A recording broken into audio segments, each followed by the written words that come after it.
perkenalkan pembicara kita pada hari ini, yaitu Bapak Budianto. Beliau sudah hadir, sepertinya bersama istri ya, Pak Budi ya. Beliau adalah seorang ayah, suami dan hamba Tuhan yang luar biasa dan sudah banyak melayani keluarga demi keluarga. Ya, Bapak Budianto memiliki seorang istri bernama Ibu Marina Halim dan sudah dikaruniakan 2 orang anak, ya, 1 putra, 1 putri, ya. Yang tertua Jocelyn Jasonita dan Aldrich Jedirua. Nah, pekerjaan dan pelayanan beliau adalah konsultan sumber daya manusia dan manajemen, Bapak Ibu.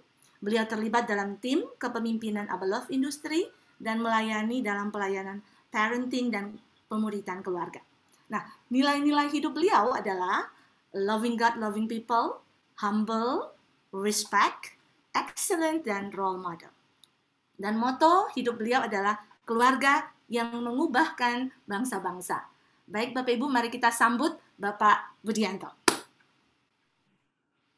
Silakan Kak. Terima kasih Bu Marina. Ya, saya cukup kenal baik dengan Bu Marina ini ya. Luar biasa pelayanannya di industri juga. Ya, pagi Bapak Ibu semua, terima kasih buat kehormatan, buat waktu yang diberikan untuk saya dan istri bisa sharing hari ini. Nah, pagi ini kami akan membagikan mengenai otoritas moral dalam membangun keluarga sehat seutuhnya ya. Tadi sudah diperkenalkan, ya, anak saya yang pertama, Selin, 13 tahun, yang kedua Aldrich 6 tahun, dan ini bukan hanya nilai-nilai saya pribadi, tapi nilai-nilai yang kami hidupi di dalam keluarga kami ya. Jadi waktu itu perumusannya juga unik bersama anak yang pertama waktu itu ya, ketika ada gathering bimbingan pranikah.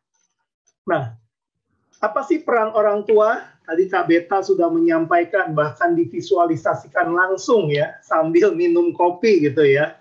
Jadi peran orang tua dalam mendidik anak, ini diadopsi dari apa yang disampaikan oleh Bapak Casey Karsten, The World Founder, The World with a Father, kemudian disempurnakan lagi oleh Kak Edi ya, penatua Abelove Industri, penatua Abelove, sehingga lebih gampang diingat.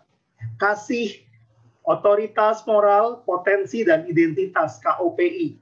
Nah, kenapa disampaikan lebih dulu? Karena otoritas moral, takut akan Tuhan, bagaimana kita membangun keluarga, membangun anak-anak yang takut akan Tuhan itu yang utama. Ya, nanti akan dilanjutkan dengan yang lainnya.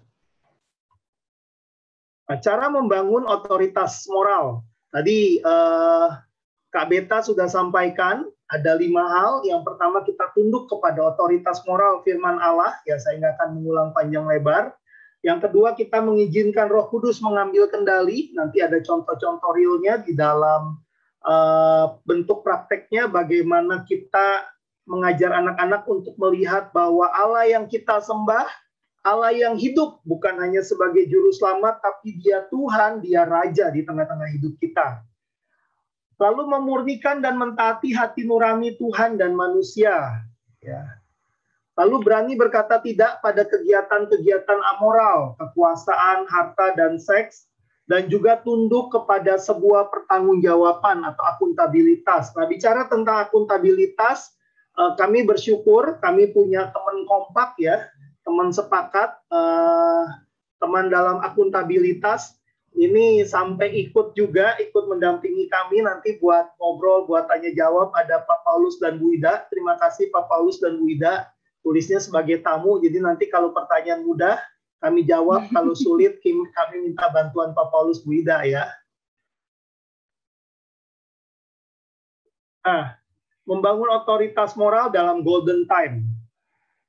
Ya, sebelumnya kita mau baca dulu di Ulangan 6 ayat 4-7. Ibu Marina boleh tunjuk salah satu orang tua murid untuk membacakannya? Baik Bu, karena saya dari Sunter, saya mau minta yang dari Sunter.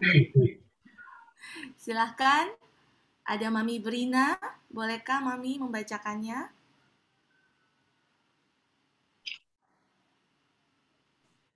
Boleh Bu Miss Marina, saya bacakan ya. Terima kasih. Ulangan 6 ayat 4-7. Apa yang kuperintahkan kepadamu pada hari ini, haruslah engkau perhatikan. Haruslah engkau mengajarkannya berulang-ulang kepada anak-anakmu dan membicarakannya apabila engkau duduk di rumahmu, apabila engkau sedang dalam perjalanan, apabila engkau berbaring, dan apabila engkau bangun. Oke, terima kasih. Ya, jadi apa yang firman Tuhan katakan ketika kita waktu-waktu membangun otoritas moral di dalam keluarga kita bagi anak-anak ya. Jadi firman Tuhan katakan, hendaknya kamu lakukan ketika kamu duduk di rumahmu, ketika kamu sedang di dalam perjalanan, dan engkau berbaring dan apabila engkau bangun. Nah, prakteknya gimana nih Bapak dan Ibu ya untuk waktu emas di dalam keluarga ini? Oke, waktu duduk di rumah, contoh waktu makan bersama. Nah, apa yang kita lakukan ketika waktu makan bersama? Mayoritas di sini anak-anaknya udah pasti ada di TK ya, Bapak Ibu ya. Ada di TK, ada SD juga. Nah, apa yang kita lakukan? Kita tahu gitu ya, tabiat anak-anak yang masih duduk di TK, kadang-kadang dia makan masih disuapin, ada juga yang makannya berantakan, ada juga yang mungkin nggak bisa diam, duduk diam gitu. Tapi apakah kita ketika waktu makan kita pusing dengan hal-hal yang seperti itu? Ya, apa yang kami bangun bersama dengan keluarga, waktu kita duduk makan, biasanya kita nanya hal-hal yang personal gitu ya. Kita ngobrolin yang ringan, tapi itu seru. Contoh, waktu kemarin kita bahas tentang, jadi waktu anak saya yang besar lagi sembari di dapur gitu ya, kita bahas tentang ini, ada kuis. Waktu main kuis dikasih ada satu permainan katanya, dikasih waktu 5 menit untuk belanja di supermarket, kamu bisa ambil semua barang yang kamu mau. Nah, itu jadi topik, saya angkat jadi topik. Saya tanya gitu, kalau Selin gitu ya, anak saya yang besar, kalau kamu dikasih kesempatan main, apa yang kamu mau ambil? Dia sebutin, dia akan ambil makanan, ambil barang A, barang B, barang C gitu. Terus saya tanya, Aldrich, kalau Aldrich, apa yang akan Aldrich ambil? Aku akan ambil permen, aku akan ambil coklat, dan minuman-minuman yang aku suka, katanya. Nah, terus dari situ seru gitu ya, ngobrolnya seru deh. Pokoknya, kenapa kamu ambil itu? Ya, karena kan aku suka, karena kan aku doyan. Gitu. Nah, dari situ saya jadi teringat sama satu ayat gitu ya, bahwa kasihlah sesamamu manusia seperti kamu mengasihi dirimu sendiri. Tapi saya masuk dengan pembicaraan yang ringan gitu ya buat anak-anak. Saya bilang, nah waktu kamu mengambil barang nih, contoh nih ya, dengan kita ngobrol kayak gini, waktu kamu mengambil barang, kamu mengambil untuk dirimu sendiri, kamu kepikir nggak ingat sama orang tua kamu gitu? Kamu kepikir nggak untuk ambilin buat mami atau buat daddy? Nah, anak-anak diem. Kalau yang besar bilang, iya aku kan ngambil makanan buat dimakan bersama, bukannya buat aku sendiri. Tapi dari situ saya bisa masuk menanamkan satu nilai bahwa hendaknya kamu belajar untuk memikirkan orang lain gitu, memikirkan orang tuamu. Nah itu bicara tentang kita sedang menaruh otoritas moral, sedang mengajar anak-anak mengenai kebenaran firman Tuhan. Jadi buat orang tua yang belum terbiasa, mudah nggak untuk dilakukan? Awalnya mungkin itu sulit, cari topik aja kayaknya berat gitu ya. Apalagi kalau kita udah capek, anak-anak udah males gitu ya untuk mikirin topik lagi. Tapi bisa nggak dilakukan? Kami percaya bahwa ketika kita dipercayakan anak-anak oleh Tuhan, Tuhan juga akan memberikan kita kemampuan, yang penting ada kemauan. Amin. Ya. Oke. Nah, sedang di dalam perjalanan. Jadi apa yang kita obrolin nih, misalnya waktu mengantar anak sekolah, waktu antar anak ngeles, waktu kita lagi pergi misalnya belanja di pasar, waktu kita kan membutuhkan waktu dari rumah sampai ke tempat tujuan, kita membutuhkan waktu. Apa yang kita lakukan? Apakah kita diam-diam aja? Apakah kita ngobrol atau kita asik dengan kegiatan masing-masing? Anaknya asik dengan gadgetnya, orang tuanya asik dengan yang lain gitu. Nah, yang kita biasakan adalah ketika kita di mobil, biasanya kita ambil waktu untuk kita ngobrol juga gitu ya.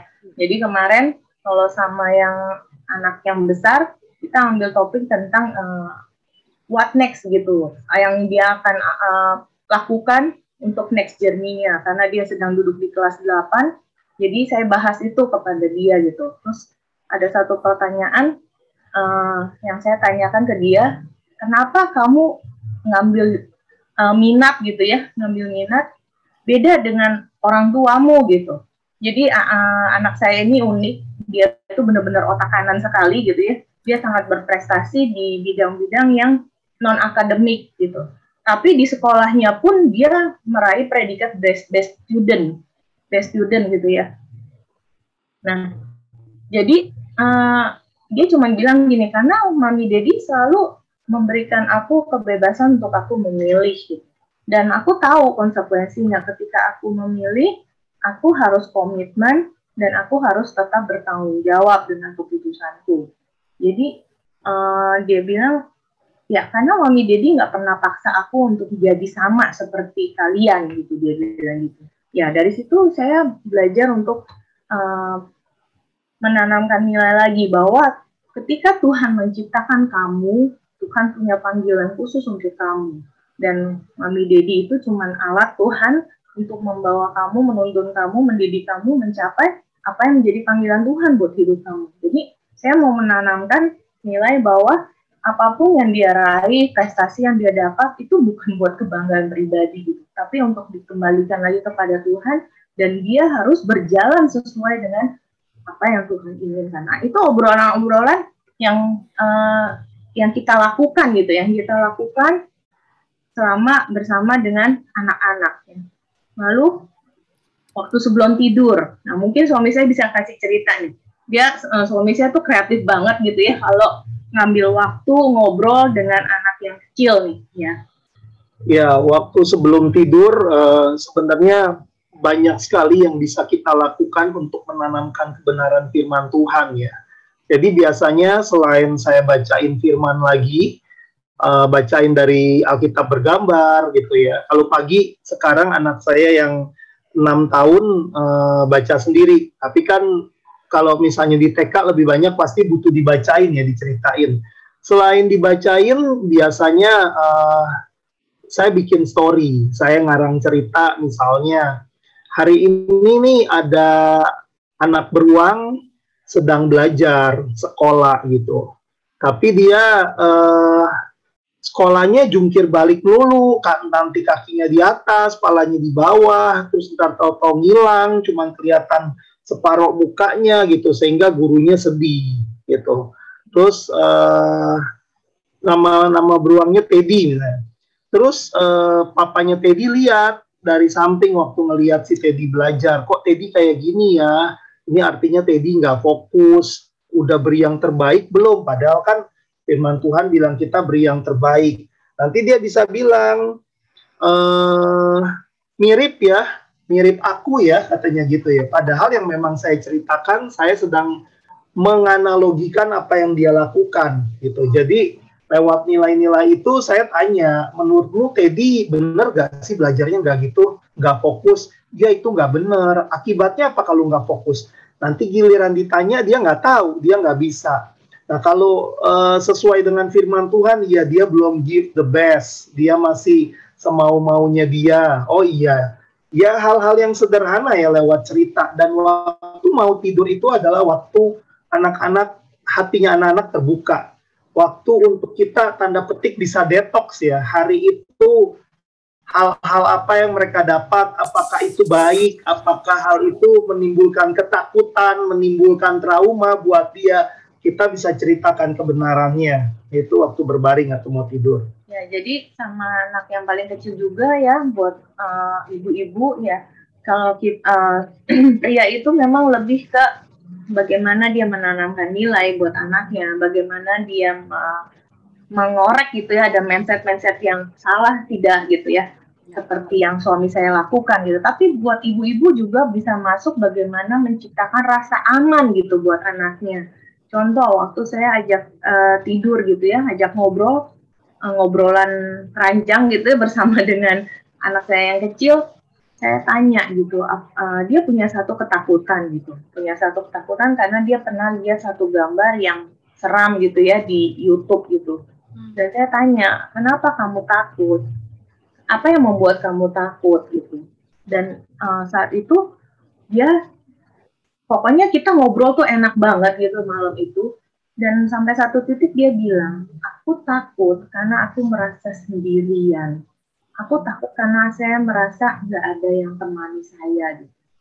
Dan Tuhan waktu saya berdoa ya Tuhan ingatkan bahwa memang masa kecil dia lahir prematur, beberapa kali harus bolak-balik dan rawat inap di rumah sakit, padahal dia masih bayi, seharusnya dia butuh orang tuanya ya.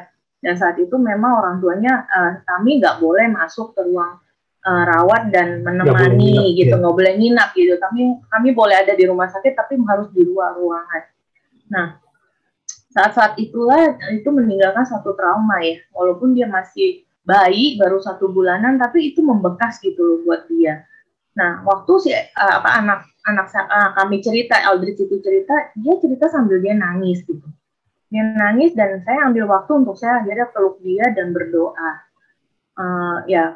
Saya bilang bahwa manusia, orang tuamu sekalipun punya keterbatasan gitu, nggak bisa nemanin kamu 24 jam. Tapi kamu ingat, di saat-saat kamu bayi, di saat-saat kamu di rumah sakit, di sana ada Yesus yang 24 jam selalu menemani kamu dan tak pernah meninggalkan kamu. Dan saya peluk dia, saya doain, saya bilang, Tuhan Yesus sayang sama kamu, Aldrich. Bapak di surga tuh sayang sama kamu. Saya peluk dia dan dia nangis dan dia tidur dengan tenang. Nah, sejak saat itu sudah mulai agak berkurang gitu, dibilang rasa takutnya gitu ya, rasa kesepiannya. Dan tapi saya tahu ini masih perjalanan yang panjang, yang Tuhan mau dia juga mengalami yang namanya berjumpa dengan Tuhan dan menjadikan Yesus satu-satunya sahabat terbaik itu buat kehidupannya. Nah, waktu bangun tidur apa yang dilakukan? Kalau orang tua memberikan contoh, waktu bangun tidur yang diambil apa? Gadget. Anak akan melihat dan anak akan meniru. Buat mama-mama mungkin begitu bangun tidur, lihat menu masakan, atau sibuk dengan sapu, pelnya, dan harus belanja ke pasar ya. Itu hal yang wajar ya Bapak Ibu. Tapi apa yang kita mau bangun dalam hidup anak kita itu lebih penting dan perlu kita prioritaskan ya Bapak Ibu. Kalau kita membangun satu kualitas anak yang terbaik, yang seperti Tuhan inginkan, otomatis kita tuh tidak cuman hanya bisa menyuruh-nyuruh anak, ayo bangun tidur baca firman. Dia akan bilang, papa mama juga nggak baca firman, papa mama juga nggak milih gadget. Dia akan bisa melihat hal itu. Atau mungkin kita jadi orang tua marah, bilang, ih disuruh kok malah ngejawabin. Ya wajar gitu, wajar. Karena kenapa? Anak itu belajar dari teladan, anak itu belajar dari contoh. Gitu ya. Jadi ini ada penelitiannya juga ya Bapak Ibu, manfaat dari makan malam bersama dari Asian Parents Indonesia ya. Jadi kita belajar peka dengan kondisi kebutuhan anggota keluarga, waktu yang terbaik untuk kita saling bisa bercerita satu sama lain, bisa update ya apa yang sedang dialami, dan sarana untuk mengajar dan menjadi teladan. Meningkatkan keterampilan sosial anak. Nah, itu butuh dilatih ya Bapak Ibu. Nah, saya lahir bukan juga dari keluarga yang selalu makan bersama, enggak. Waktu makan pun juga yang disibukin ya makan, enggak pernah ditanya gitu. Tapi kalau sampai hari ini saya bisa gitu ya, bisa untuk menerapkan apa yang pernah saya pelajari juga pada hari ini sebelumnya, itu kasih karunia dan anugerah Tuhan dan butuh latihan terus-menerus ya Bapak Ibu. Jadi memang bukan sesuatu yang instan, bukan sesuatu yang mendadak kami juga bisa, enggak, kami juga banyak kegagalannya. Tapi kami boleh katakan bahwa manfaat makan bersama yang poin terakhir tadi itu sangat penting ya, karena ketika anak itu tidak diajarkan untuk bersosialisasi, untuk ngobrol, untuk mengungkapin isi pikiran dan hatinya, dia pasti juga akan kesulitan ketika dia akan berada di luar rumah, di sekolah, atau dimanapun dia berada. Waktu makan malam bersama juga waktu-waktu yang terbaik untuk mengapresiasi dan meneguhkan atau mengafirmasi anak. Nah, apresiasi yang kita lakukan sangat menentukan pola pikir anak, sangat menentukan gaya hidup anak. Contoh, apakah kita mengapresiasi hanya nilai yang baik? Ya, pertanyaan paling umum yang ditanyakan ketika anak pulang sekolah adalah, gimana tadi di sekolah? Bisa gak belajarnya? Ya, dapat nilai berapa? Ya, saya bukan berkata bahwa itu pertanyaan yang salah. Tapi waktu itu ketika kami diperlengkapi dalam The What Need a Father dan beberapa sesi parenting lainnya, ada satu pernyataan yang menarik begini. Biasanya kan anak suka nanya, kenapa saya perlu ke sekolah? Ya, dan orang tua umumnya menjawab, kamu ke sekolah supaya kamu belajar, jadi anak yang pintar, nanti kamu bisa dapat kerjaan yang baik, dan kamu bisa beri yang terbaik buat keluargamu, gitu ya. Ternyata jawaban itu nggak cukup gitu ya. Kenapa anak ke sekolah?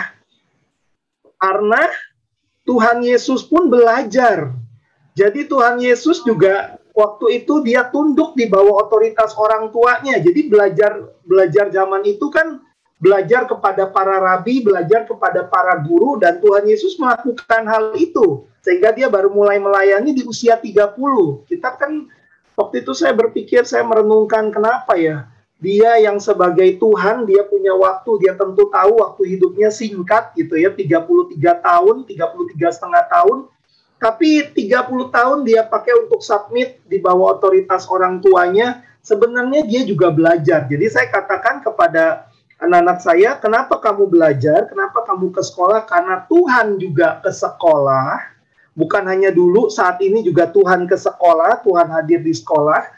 Dan kamu pergi bersama dengan Tuhan ke sekolah dan tanya Tuhan, Tuhan mau lakukan apa di sekolah? Ya, contohnya apa? Bukan lakukan apa terus tahu-tahu ada mujizat KKR gitu, bukan ya. Tapi misalnya hal yang sederhana. Anak saya Selin dari umur 7 tahunan kali ya. Dan yang kecil juga Aldrit dari sekitar umur 4-5 tahun, kami ajarkan hal ini bahwa tadi Tuhan ke sekolah dan kamu ikut Tuhan ke sekolah, bukan Tuhan sertai kamu ke sekolah, yaitu dua konsep yang berbeda. Kamu ikut Tuhan, bukan Tuhan tuh ngikutin kamu sebagai juru tolong kemanapun kamu pergi, bukan. Tapi karena Tuhan ada di mana-mana, Tuhan hadir di sekolah, kamu juga ke sekolah. Dan dimulai dengan ya udah Tuhan suruh kamu apa? Iya, kayaknya aku diingetin ngobrol sama temenku, nggak dengar suara Tuhan, Selin ngomong sama siapa, enggak gitu. Tapi ketika dia ngobrol sama temennya, taunya temennya cerita tentang bagaimana konflik, apa yang dia rasakan, apa yang dia pikirkan, bagaimana dia sedih, dan Selin cuma jadi pendengar, dan Selin bilang nanti saya mau berdoa buat kamu. Ya, begitupun juga dengan Aldrich yang cowok, dia bisa ngobrol dengan temannya. Dan lewat hal yang sederhana, kita bisa melihat Tuhan hadir. Tuhan pakai mereka untuk menghadirkan Tuhan, menghadirkan kasih Tuhan, menghadirkan kuasa Tuhan buat temannya. Termasuk kalau ada yang sakit, boleh gak saya berdoa buat kamu? Tuhan Yesus, darah bilur-bilur Tuhan Yesus sudah menyembuhkan. Nah, hal-hal yang seperti itu yang kita apresiasi. Juga pertumbuhan karakter ketika dia sudah mulai lebih fokus, ketika dia sudah mulai, mungkin awalnya banyak kesalahan tanda petik ya yang kita lihat, tapi apakah kita sebagai orang tua keep them doing right, melihat hal-hal yang benar dan mengapresiasi serta meneguhkan apa yang sudah mereka lakukan. Ya, ini bisa dilakukan saat makan malam, saat sebelum tidur ya. Membangun rasa aman, saling percaya dan komunikasi keluarga, rasa aman misalnya ya, contoh paling gampang, kami sering berkata kepada anak-anak kami, kamu boleh punya teman, kamu boleh cerita ke teman, tapi please kalau ada yang kamu ragu, kamu bisa share ke Mami Dedi. Mami Dedi bukan hanya sebagai orang tua, Mami Dedi juga bisa jadi teman, dan please check with us, cek dengan Mami Dedi, itu benar gak yang diomongin? We will tell you the truth. Kami akan kasih tahu yang benarnya apa, supaya kamu nggak pusing, kamu nggak nangkep yang salah, gitu. Nah, itu membangun rasa aman. Ya. Nah, ketika anak bercerita ya, Bapak Ibu, posisikan diri kita itu sama seperti seumuran mereka, gitu ya. Jadi jangan merasa kita itu lebih, ya karena kita orang tua, kita lebih tua secara umur, kita ngerasa kita paling benar gitu di antara mereka gitu ya. Enggak seperti itu ya. Contoh, waktu mereka cerita mereka butuh mainan gitu ya, mereka akan menjelaskan dengan sedemikian rupa supaya kita tuh kayaknya beliin gitu ya, akhirnya beliin apa yang dia mau. Ya memang di usia mereka mungkin ya slime gitu ya, main slime. Buat saya dulu main slime itu menjijikan gitu ya. Apa ini slime gitu ya, cuman kayak lendir-lendir begitu gitu. Tapi ketika mereka bermain, mereka enjoy banget gitu ya. Mereka bisa bentuk-bentuk macam-macam dan akhirnya mereka lebih tertarik main slime gitu daripada gadgetnya. Ya saya coba melihat bahwa ya buat mereka itu penting gitu loh. Buat mereka itu fun. Ya memang kalau buat saya pribadi itu kagak ada asik-asiknya gitu main gitu. Tapi ketika bermain ya saya berusaha untuk memposisikan diri sama dengan anak-anak seumuran Aldrich gitu ya. Saya ikutan main, saya ikutan membuat bentuk-bentuk tertentu gitu dari Sam, dan itu membangun rasa aman gitu buat anak bahwa orang tuanya ngerti dia gitu, dan itu membuat dia juga percaya bahwa orang tuanya tuh ada gitu buat dia, membuat orang tuanya dia melihat bahwa orang tuanya tuh tidak menolak dia gitu. Nah itu yang dimaksud dengan adanya komunikasi, membangun rasa aman dan saling percaya satu sama lain. Ya kalau ketika anak lagi cerita terus kita bantah terus gitu ya, kita bilang enggak, pokoknya enggak. Nah, ya pasti ya Bapak Ibu di kemudian hari anak itu punya rasa enggan gitu untuk datang ke kita dan cerita lagi gitu. Ya, jadikan waktu makan bersama, waktu ngobrol itu juga mengurangi stres baik pada anak maupun orang tua. Jangan waktu makan menjadi waktu yang stres buat anak, karena tadi ditanya nilainya, ditanya macam-macam gitu ya. Tapi mereka waktu ya karena ada rasa aman tadi mereka bisa terbuka. Dan kadang-kadang ya ini bukan hanya waktu makan malam ya, ketika saya cerita apa yang tantangan yang saya hadapi dengan klien di kerjaan ataupun ketika saya sedang kesal gitu, anak yang besar bisa berkata juga, oke, we will pray for Daddy katanya. Kami akan doa buat Daddy, dan kita saling doain itu ketika waktu kita doa bareng. Kemudian ada penelitian yang menarik bahwa makan malam sekitar 3-5 kali dalam satu minggu itu mengurangi resiko penggunaan obat terlarang, ketergantungan obat-obat terlarang, dan juga seks bebas. Jadi, wow, betapa powerfulnya ya. Nah, sekarang bagaimana membangun makan malam yang menyenangkan versus makan malam yang menjemukan. Thanks to the Boy Crisis, ya ini buku dari Warren Farrell dan John Gray. Katanya prioritaskan, dia malah lebih nggak muluk-muluk lah. 1-2 kali dalam seminggu. Artinya kalau diprioritaskan ya disiapkan. Jangan makan malam tubuh ayahnya hadir, ini terutama para ayah ya. Tubuhnya hadir, pikirannya nggak hadir. Atau tubuhnya hadir tapi sambil di gadget gitu ya. Nah itu akan menjadi teladan. Nah waktu diprioritaskan ini benar-benar semua anggota keluarga itu harus sepakat no gadget di atas meja makan. Jadi benar-benar fokus, pikiran, tubuhnya, rohnya gitu, jiwanya semua ada di meja makan. Kenapa? Karena kita tuh suka gitu ya, waktu sebelum pandemi, waktu kita ambil waktu makan di luar, saya suka ajak anak-anak untuk lihat sekelilingnya. Lihat di meja sana, apa yang keluarga itu lakukan. Semuanya nunduk sibuk sama gadgetnya masing-masing. Terus nengok lagi ke meja sebelah, sama, itu juga yang dilakukan. Bahkan yang lebih parah, anak itu dididik makan sembari lihat gadget. Supaya apa? Supaya anteng. Padahal itu salah besar ya Bapak dan Ibu ya. Padahal anak-anak itu perlu diajar bahwa waktu makan adalah waktu yang menyenangkan bersama orang tuanya. Atau orang tuanya yang nggak seneng lihat anaknya makannya belepotan. Anaknya makannya berantakan. Padahal itu masa-masa yang tidak akan pernah terulang kembali ya Bapak Ibu. Itu masa-masa di mana anak itu memang eksplorasi belajar ya sesuai dengan usianya. Jadi jangan dieduket makan depannya gadget Bapak Ibu. Ya, itu akan sampai besar anak itu punya satu pola bahwa sembari makan nonton gadget itu nggak masalah. Ya, padahal itu satu nilai yang salah gitu. Ya. Atau juga nonton TV.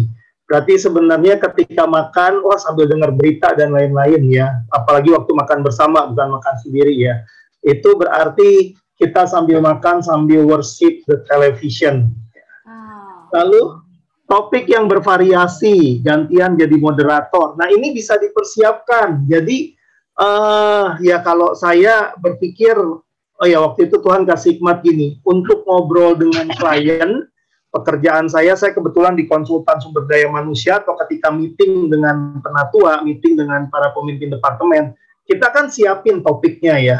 Jadi untuk hal makan juga yang sederhana, bukan berarti harus topik yang serius. Kadang-kadang kami doain, kami pikirin ada hal yang mau disampaikan nggak? Oh hari ini kita mau ngobrolin tentang belajar lebih peduli. Ya udah, tapi kita nggak bilang hari ini adalah lebih peduli, enggak. Kita tanya hari ini ngelihat apa, kamu sentuh hidup siapa di sekolah, ada yang cerita gak temenmu, apa yang kamu pelajarin dari cerita temenmu gitu ya. Nah itu kan topik sederhana yang bisa diangkat. Ya terus contoh misalnya belajar mengakui kesalahan, ya saya bisa mulai, oh tadi di meeting ada poin yang saya salah dan saya belajar untuk minta maaf. Lalu kamu pernah gak ngerasa salah? Pernah. Udah minta maaf belum biasanya? Nah itu hal-hal yang sederhana. Jadi bisa dipersiapkan dengan baik dan surprise sekali ya. Sebenarnya kalau kita lakukan hal ini rutin, kita bangun budaya ini, bahkan anak umur 6-7 tahun juga bisa punya topik ya yang diangkat ya. Dia bisa cerita jadi topik yang menarik yang dibahas bersama. Beri giliran tiap anggota keluarga bercerita, jangan ada kata tabu terlarang. Misalnya, ya beberapa anak mulai bertanya tentang kelaminnya, tentang apa itu seks, terus kita bilang, nggak boleh gitu. Ya kalau kita aja larang dia bertanya, dia akan bertanya ke siapa? Nggak heran, dia tanya Mr. Google, dia cari yang lain gitu ya. Jadi bagaimana kita menciptakan safe environment, lingkungan yang aman untuk mereka bisa tanya. Dengarkan dengan empati, jangan ada penghakiman. Ya, ini beberapa tips sederhana makan malam yang menyenangkan versus makan malam yang menjemukan. Jadi Bapak Ibu, saya percaya jangan hanya stres hari-hari ini karena nggak bisa ke mall, ya karena jangan-jangan yang dibutuhkan anak dan keluarga kita bukan window shopping, bukan jalan-jalan cuci mata di mall saja, tapi jangan-jangan yang dibutuhkan adalah waktu bersama. Kita bisa ke mall, perginya bersama, tapi hatinya nggak bersama, karena tadi ke tempat makan masing-masing sibuk dengan alatnya masing-masing. Ya, nah ini prinsip-prinsip saat bermain atau berdiskusi bersama, ini yang dikatakan di kendaraan, ya kalau sekarang mungkin jarang pergi bareng, tapi prinsip-prinsip saat bermain berdiskusi bersama, segala sesuatu itu ada musimnya.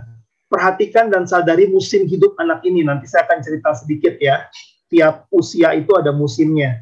Ciptakan kondisi aman, terbuka, dan menyenangkan. Tadi jangan langsung dibilang itu nggak bagus ya, tapi kita coba dengar dulu ya, dia sampai selesai cerita. Menyelami kondisi anak, bukan hanya memposisikan diri sebagai orang tua. Ini ada kesaksian menarik yang kami dapat dan ini juga sangat memberkati kami. Ada salah seorang rekan kami yang anaknya, anak kakak iparnya itu sakit infeksi saluran kencing. Jadi sering demam dan sering bolak-balik ke toilet gitu ya. Tapi kok itu kata dokter, tapi mamanya ngerasa bukan hanya itu nih, ada sesuatu yang lain. Ya bukan hanya sakit secara fisik. Nah, singkat cerita, ketika mereka dapat satu kebenaran, mereka coba luangkan waktu, papa mamanya luangkan waktu untuk ngobrol dengan anak ini. Dan mereka begitu kaget, anak umur 6 tahun punya begitu banyak ketakutan. Takut gelap, takut setan, takut diomelin, begitu banyak ketakutan yang membelenggu dia gitu. Singkat cerita, mereka doakan dia, tentunya infeksi saluran kencingnya ya diminum antibiotik lah ya, diobatin gitu. Tapi anak ini mulai pulih dan mulai sembuh ya. Ada hal yang berbeda dari anak ini. Ya kita belajar menyelami kondisi anak, tadi yang disampaikan istri saya. Lakukan dengan sepenuh hati, bukan hanya hadir secara fisik ya. Nah, peka terhadap waktu emas atau golden moment. Apa yang saya maksud dengan golden moment ini? Sama ya, kalau di dalam firman Tuhan ada waktu kronos, ada waktu kairos, ada waktu kita nabur, ada waktu-waktu yang wow, kita terkejut dengan hal ini. Contoh, waktu itu Aldrich sekitar umur 3 atau 4 tahun ya. 3 atau 4 tahun ketika dia pulang dari Kegah, ada kertas kecil yang yang waktu itu mewarnai. Nah, di warna itu ada 4. Yesus mati di kayu salib, terus kuburnya kosong, dan Tuhan Yesus naik ke surga. Dan dia tanya berulang-ulang gambar itu. Dia tanya berulang-ulang, saya jelasin.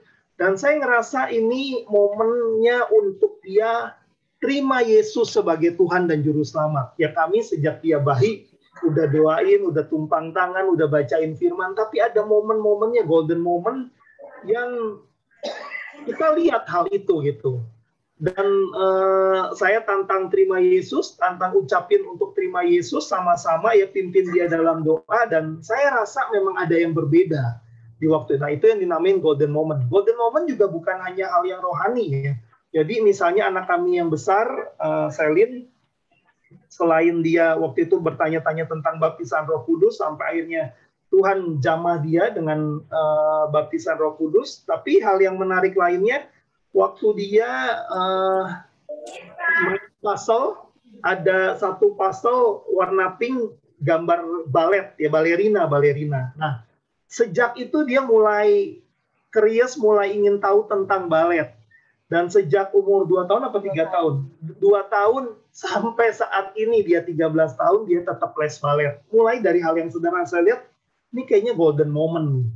Itu juga anak saya, begitu dia suka musik, saya lihat kok kayaknya dia talented ya di musik. Nah, itu juga waktu-waktu emas, waktu-waktu golden moment. Nah, kita nggak bisa ngelihat ini kalau kita tidak hadir dalam kehidupan mereka. Bukan berarti kita nggak boleh kerja ya, saya juga sering keluar kota, cukup sibuk, tapi perlu kesepakatan orang tua.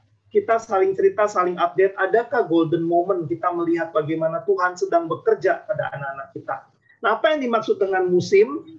Ingat, peran mendidik anak adalah tanggung jawab ayah dan ibu. Saya sebut ayah yang pertama, karena jangan sampai gini, ada satu blog dari anak Tuhan yang dibahasakan begitu bagus ya, informal. Dia bilang gini, bikin berdua, urus berdua dong. Jangan bikinnya berdua, tapi giliran ngurus, kita bilang ini bagian mama. Ya, hai ayah, kalau engkau mau anak-anakmu takut akan Tuhan, engkau mau anak-anakmu jadi generasi yang menggenapi rencana Tuhan dalam hidupnya, tidak ada alasan untuk engkau tidak ambil peran dalam mendidik anak. Itu pilihan. Kalau mau perannya di subkon kepada ibu saja, atau kepada omanya, opanya, atau kepada mbak suster ya gitu ya. Yang terjadi adalah ayah sangat berpengaruh terhadap identitas anak. Berapa banyak anak-anak yang tidak punya identitas yang benar karena dia tidak punya figur ayah. Begitupun pengaruh ibu 0 sampai 6 tahun, itu sangat penting membangun kedekatan, membangun rasa aman.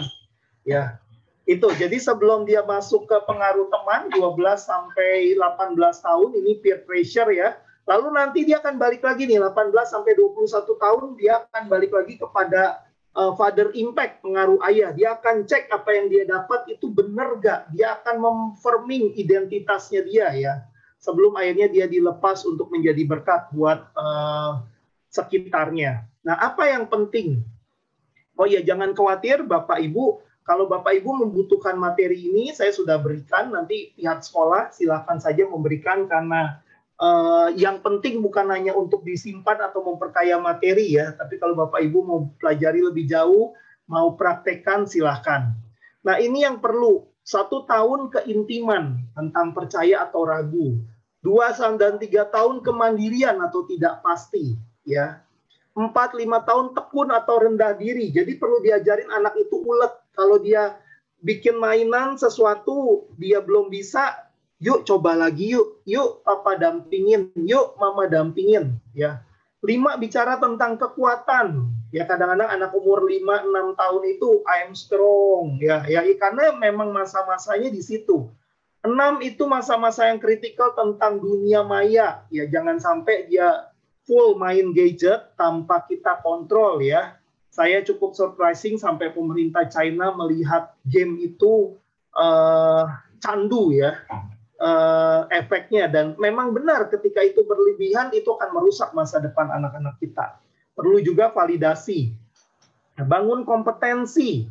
Ya, artinya kompetensi dia bisa apa kita hargai. Nah, ini sangat penting peran ayah untuk mengafirmasi, untuk meneguhkan. Wah, anak saya umur 6 tahun ya, 6-7 tahun, 9. Dad, are you proud of me? Terus kalau bilang, ya, I'm proud of you. Proud of what? Kenapa? Kamu tuh bangga sama saya, kenapa? Ya, saya proud karena kamu sudah berhasil lebih tekun. Kamu sudah bertumbuh dalam hal ini.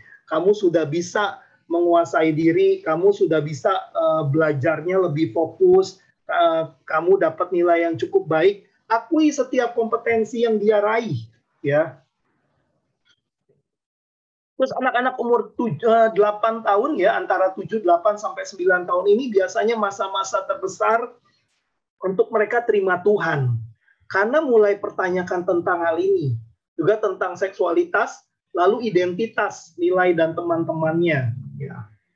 Ya, ini fase rumah. Kalau ininya tidak berjalan dengan baik, kita akan lihat yang tadi, yang masuk adalah dari teman-temannya. Karena di rumah dia tidak dapatkan hal-hal yang dia butuhkan. Oke. Nah, apa yang bisa diceritakan ya? Tadi saya di slide sebelumnya sudah sempat kasih contoh ya. Jadi ini adalah tips-tips nih buat Bapak dan Ibu bisa cari topik ya. Apa yang bisa dilakukan sebelum tidur. Nah, bisa cerita, minta anak cerita untuk pengalaman menarik hari ini. Nah, ini bisa juga obrolan sebelum tidur ini nggak cuma sepihak ya, Bapak Ibu, bisa juga kita yang cerita. Misalnya hari ini Daddy happy atau Mami happy karena apa. Dan kalau itu udah menjadi satu pola, sebelum kita cerita anak biasa tanya. Biasa anak saya yang kecil udah nanya, hari ini Mami seneng nggak sama apa yang aku lakukan? Hari ini Mami sedihnya kenapa? Nanti dia bisa bertanya secara otomatis ya. Nah, boleh nggak kita ceritain apa yang kita alami atau yang kita rasakan gitu terhadap anak kita? Boleh asal kita sortir ya, asal kita pilih apa yang kita mau ceritakan. Biasanya saya juga ceritakan kalau hari ini Mami happy banget loh lihat kamu udah mulai banyak berubah, kamu udah mulai lebih tekun gitu. Itu yang apresiasi yang bisa saya sampaikan. Tapi kalau memang saya sedih, ya saya ceritakan saya sedih gitu. Mami sedih karena kamu tadi nggak taat.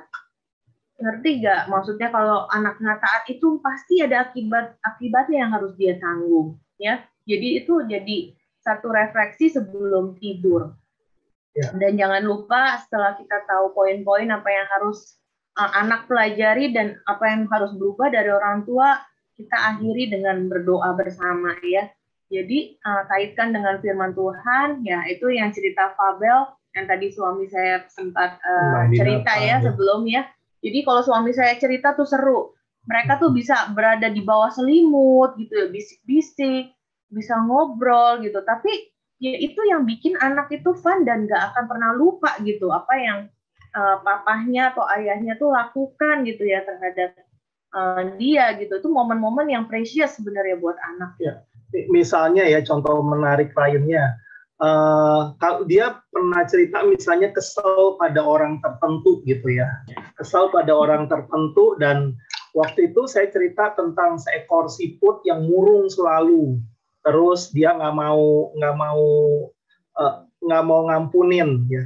Terus mestinya gimana Dedi? Terus saya pakai peragaan, jadi dalam posisi nungging gitu ya misalnya. Terus saya bilang maju, forgive and forget, forgive and forget. Jadi maju mundur dari posisi nungging, tiduran, nungging lagi gitu ya. Wah, mereka ketawa-tawa tapi mereka praktekin, dan yang gede juga ya 13 tahun juga ikut-ikutan juga ya. Iya, cuman kata-kata itu mereka ingat bahwa kalau ada sesuatu yang melukai hati mereka adalah pilihan buat mereka to forgive and forget. Atau mereka mau ingat terus jadi kayak si siput yang yang kalau firman Tuhan kan katakan orang yang tidak mengampuni orang yang berhutang kepada dia diserahkan pada algojo, artinya dia yang susah sendiri, dia yang penuh penderitaan lah dengan pikiran-pikiran yang sia-sia. Nah, kamu mau diserahkan pada algojo, ngalamin kayak gitu, atau kamu mau ngapain? Forgive and forget, forgive and forget ya. Hal-hal yang sederhana, tapi nilai-nilai itu masuk kepada mereka. Kenapa kita perlu mengampuni? Karena kita pun sudah diampuni oleh Tuhan tanpa ngitung-ngitung dosa kita. Ya. Nah, apakah anak memiliki kegelisahan atau ganjalan ya seperti cerita tadi gitu ya, lewat ngobrolan-ngobrolan terungkap gitu ya kalau apa yang Adi selama ini rasakan, apa yang Adi selalu pikirkan gitu, dan itu bisa menjadi tempat satu momen pemulihan gitu ya bagi anak, dan orang tua juga tahu bagaimana akan tindakan selanjutnya nih yang akan kita lakukan terhadap anak-anak. Tadi udah ya, waktu mau tidur juga bisa dilakukan apresiasi pertumbuhan karakter. Ingat ya Bapak Ibu, jangan hanya apresiasi nilai baik ya, tapi apresiasi terutama pertumbuhan karakternya dan bagaimana dia mempraktikkan firman Tuhan. Saya percaya Sekolah Tunas Bangsa menekankan pertumbuhan karakter, dan mari kita bangun anak-anak yang memiliki karakter ilahi. Karena kita harus sama-sama percaya ya Bapak Ibu, kalau kita mengajar anak untuk bertumbuh secara karakternya, dan ketika mereka melakukan firman Tuhan, percaya hal-hal lain itu akan menyertai ya Bapak Ibu. Jadi waktu anak saya ingat banget yang paling besar, dulu itu dia bukan anak yang tanda kutip secara akademis atau apapun tuh berprestasi menonjol gitu ya. Tapi yang kita selalu ajarkan kepada Selin gitu ya, dia harus punya karakter yang tekun, pantang menyerah. Kalau gagal nggak usah sedih gitu, nggak usah sedih yang berkepanjangan, nggak usah sampai nangis-nangis gimana. Tapi yuk harus bangkit, kamu harus punya semangat untuk coba lagi gitu. Karena itu firman Tuhan itu selalu berfokus pada proses ya. Seperti misalnya Yusuf dipersiapkan menjadi pemimpin itu butuh waktu 13 tahun gitu ya Bapak Ibu. Nah, ini hal seperti ini yang waktu kita tanamkan dia dari kecil sampai saat ini pun dia selalu ingat gitu kalau yang paling penting adalah proses, yang paling penting dan Tuhan lihat adalah proses gitu ya. Jadi itu yang harus menjadi dasar ketika kita mendidik anak-anak kita. Jadi bukan highlightnya, bukan kenapa sih nilainya jelek, kenapa sih nggak bisa fokus duduk gitu, bukan itunya gitu. Ibarat kata kalau kita mau nanam pohon, kita mau pohon itu kuat, yang harus kita perhatikan adalah akarnya gitu ya, karena daun-daun dan batangnya itu menyertai apabila kalau akarnya itu bagus. Tapi demikian juga kalau pohon itu memiliki ranting atau daun itu jelek, ya harus kita benerin itu sebenarnya di akarnya gitu. Dan afirmasi potensi, nah mesbah keluarga.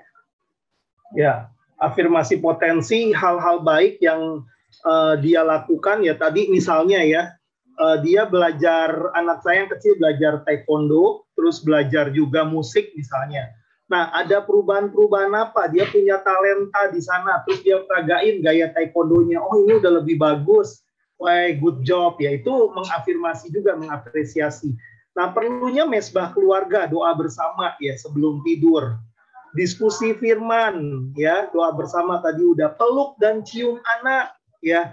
Lepas dari bahasa kasihnya apa, tapi pelukan kita, ciuman kita kepada anak-anak kita membangkitkan rasa aman dan rasa dikasihi. Katakan, jangan sungkan, Dedi, Mami sayang kamu, Papa, Mama sayang kamu. Dia belajar memiliki rasa aman. Nah, itu waktu mau tidur. Waktu bangun tidur, biasanya apa yang kami lakukan saat bangun tidur? Biasanya saya peluk dan cium, ya kebanyakan saya bangun lebih dulu. Kemudian saya doakan, apalagi masa-masa dia mau exam ya, saya doakan, saya bilang, Tuhan berkati apa yang sudah dipelajari. Ya, kadang-kadang juga ada waktunya saya doakan, kita bilang gini kan, life is not about me, life is not about you, hidup itu bukan tentang saya, hidup itu juga bukan tentang kamu, but life is about God and His mission on us. Tapi hidup itu adalah tentang Tuhan dan misinya dalam hidup kita. Jadi, bilang kami mengutus Aldrit ke sekolah karena Tuhan ada di sekolah dan Aldrit bisa jadi berkat buat teman-teman Aldrit di sekolah. Yaitu yang kami lakukan. Kemudian doakan ya tadi, utus jadi garam dan terang tadi, menggenapi misi Bapak. Nah, misi Bapak ini bukan berarti dia hanya jadi pengacara, jadi hamba Tuhan, jadi seperti Ahok, jadi menteri, jadi apa, jadi bukan hanya itu, tapi setiap hari Tuhan punya misi. Misi Bapak hari ini maksudnya kayak tadi, ketika dia ngobrol sama temennya, dia bisa doain di rumah, dia bisa doain temennya yang sakit, itu misi Bapak yang terjadi dalam hidupnya. Ya, kenapa dia lihat hal ini? Jadi saya percaya misi Tuhan atas hidup kita, selain yang Pak Beta ajarkan, ada misi sekunder, kita menemukan panggilan kita dalam Tuhan. Saya percaya setiap hari berjalan bersama dengan Tuhan adalah hal yang menarik. Ya, jadi satu waktu saya ngobrol dengan salah seorang klien. Waktu dia bertanya, Pak, saya punya masalah begini di perusahaan kami gitu ya. Dia cerita, saya kebetulan saya konsultan manajemen dan human capital atau SDM. Waktu dia tanya itu, saya sebenarnya udah mikir mau kasih nasihat apa ya. Tapi waktu itu Tuhan ingatkan hanya dengar dan tanya dia kapan terakhir, kebetulan dia anak Tuhan, kapan terakhir kali dia ngalamin Tuhan. Waktu saya tanya itu dia kaget. Kenapa Pak? Apa hubungannya masalah saya dengan saat teduh saya atau ngalamin Tuhan? Terus Tuhan beri hikmat, saya cuma bilang gini, Pak, Bapak kan leader. Keputusan-keputusan yang Bapak ambil menentukan masa depan perusahaan. Pertanyaannya, keputusan-keputusan yang Bapak ambil berdasar atas batu karang yang teguh, which is firman Tuhan, atau keputusan-keputusan yang Bapak ambil hanya berdasarkan analisa atau kekhawatiran atau tren yang ada. Dan itu membawa perbedaan buat perusahaan Bapak. Wah, dia kaget. Jadi pulang dari obrolan sarapan bareng, kebetulan waktu itu saya bareng anak saya juga ya. Dia lihat, dia kaget, dia dijamah Tuhan, dia nangis waktu itu dan saya doain dia dan saya lihat hidupnya berubah ya. Saya nggak kasih jawaban apa-apa, tapi lewat pertanyaan ketika saya belajar taat dengan tuntunan Roh Kudus, saya lihat hidupnya berubah. Nah, itu juga yang saya alamin dengan berbagai klien, berbagai keluarga yang ada. Dan anak-anak melihat hal ini gitu ya. Jadi ketika dia doain temennya, dia lihat temennya besok cerita ada perubahan, di keluarganya ada sedikit demi sedikit Tuhan mulai bekerja, yaitu misi Bapak yang mereka jalankan. Dan mereka bisa jadi berkat nggak nunggu nanti kok. Mereka bisa dari berkat dari usia muda. Ingatkan hal yang penting dilakukan, ya. Beri semangat, jangan lupa nanti kalau ngerjain soal-soal di sekolah, jangan terburu-buru, nggak usah balapan nyerahinnya ya. Beri semangat, ayo kamu pasti bisa. Kenapa? Karena Tuhan yang memampukan kamu ya. I can do all things through Christ. Oke, yang kalau saya mau ceritain yang poin utus jadi garam dan terang ya. Nah, kebetulan anak saya itu yang besar itu juga senang gitu ya, senang ikut casting iklan gitu ya atau film gitu. Dan di situ ada beberapa orang tua gitu ya yang selama waktu itu pas lagi main satu film gitu ya, ada orang tua yang sesama itu ya nganterin anaknya juga untuk main film. Dia datangin saya gitu dan dia bilang, kok anak kamu beda banget ya sama yang lain. Kenapa dia rajin banget? Kenapa dia tanggung jawab banget gitu? Dan dia kenapa disiplin? Walaupun lagi itu ya main film gitu, lagi waktunya take gitu, waktunya syuting, kenapa dia tetap tanggung jawab, dia belajar ya? Terus apa yang membuat dia sampai tekun kayak seperti itu gitu? Nah, hal seperti ini dilihat sama orang-orang yang ada di luar gitu. Dan mayoritas mereka adalah orang-orang yang non-Kristen. Dan ini yang dimaksud menjadi terang dan garam ya. Dan berapa waktu lalu juga anak kami yang besar, ketika dia berdoa, dia dapetin hati untuk bangsa Indonesia, Tuhan bukakan jalan gitu ya. Dia menjadi salah satu narasumber di IG Live Guruku ID gitu ya. dan dia diminta untuk sharing bagaimana dia mengembangkan potensinya, ketemu potensinya, dan baru-baru ini yang terbaru dia mendapat kesempatan untuk menjadi salah satu narasumber buat anak-anak di rumah belajar di Kalimantan Utara ya.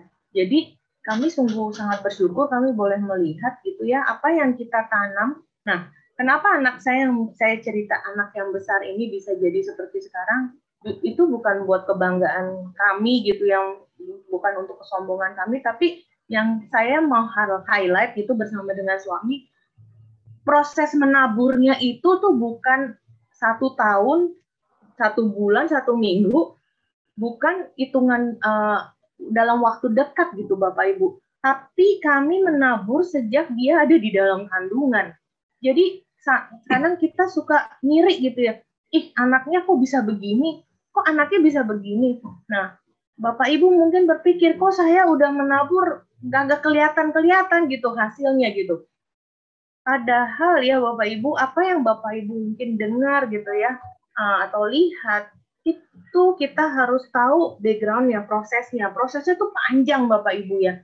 Proses bertahun-tahun, diulang-ulang sampai kita bisa melihat buah dari apa yang telah ditabur dan selama di dalam proses kita mendidik anak ya.